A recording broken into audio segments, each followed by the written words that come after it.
कि सनातन धर्म तो पहले से ही है, इसकी पुनर्स्थापना की आवश्यकता क्या है? सर, आप क्या कुछ कहना चाहते हैं इस विषय पर? देखिए, जैसे हमारे भाई ने कहा कि सनातन का अर्थ होता है पुरातन। अब इन्होंने एक चीज ये कह दी कि अब सनातन धर्म की दोबारा से पुनर्स्थापना करने की क्या आवश्यकता है।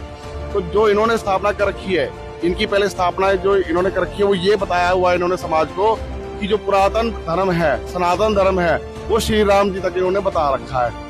जबकि श्री राम जी अगर श्री विष्णु जी कह दिए या श्री विष्णु जी को श्री कृष्ण कह दी जाए तो कोई गलत नहीं है वो। तो यहाँ अगर ये सनातन धर्म की बात कर रहे हैं तो क्या ये अपने पुराणों से परिचित नहीं है? क्या ये भगवत गीता से परिचित नहीं है? क्या ये वेदों से परिचित नहीं है? अगर ये सनातन धर्म की बात कर रहे हैं तो क्या इनको ये नहीं पता है कि श्रीमद देवी भागवत पुराण में स्कंद 3 5वां अध्याय पेज नंबर 123 में स्वयं विष्णु जी स्वीकार करते हैं कि हम तीनों आपसे उत्पन्न हुए हैं। और एक तरफ ये कहते हैं कि पुरातन है। तो एक बात बताइए कि ब्रह्मा विष्णु शिव जी से, तो वो तो श्री देवी दुर्गा जी से पैदा हुए हैं, उत्पन्न हुए हैं। तो ये बताइए कि अगर देवी दुर्गा जी तो उनसे पहले से ही विद्यमान थी, तो वो जिनको ये पुरातन भगवान कह रहे हैं वो पुरातन कैसे हो गए?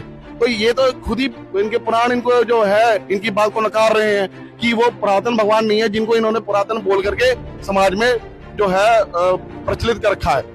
इनको यही नहीं पता कि पुरातन भगवान है कौन। सबसे पहला भगवान, सनातन मतलब पुरातन, पुरातन मतलब पहला भगवान। तो देवी दुर्गा जी जैसे तो ये तीनों उत्पन्न हुए और उससे पहले देवी दुर्गा जी उत्पन्न थी। इसका मतलब कि अगर देवी दुर्गा जी ना चाहती तो इनका तो कोई अस्तित्व ही नहीं था।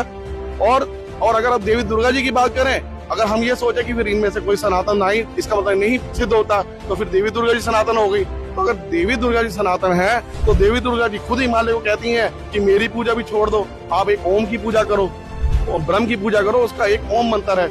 खुद ब्रह्म क्या कह रहा है, वो गीता के 8वें अध्याय के 13वें श्लोक में अपना एक अक्षर ओम मंत्र बता रहा है। और गीता अध्याय 15 श्लोक 4 में कहता है कि उस तत्सदी संत को मिलने के बाद उस परम पद पुरुष की खोज करनी चाहिए, जहाँ जाने के बाद फिर साधक संसार में वापस नहीं आता और मैं भी उसकी शरण में हूँ। तो यहाँ तो जिन जिन भगवानों को ये सनातन के नाम पे बता रहे हैं समाज को, वो स्वयं जो अपने आप को रिजेक्ट कर रहे हैं कि हम भगवान नहीं है। तो ये किस आधार से जिन सनातन की जो स्थान मतलब उन्होंने किया है, सनातन को बताया है समाज को, वो किस आधार से बताया है?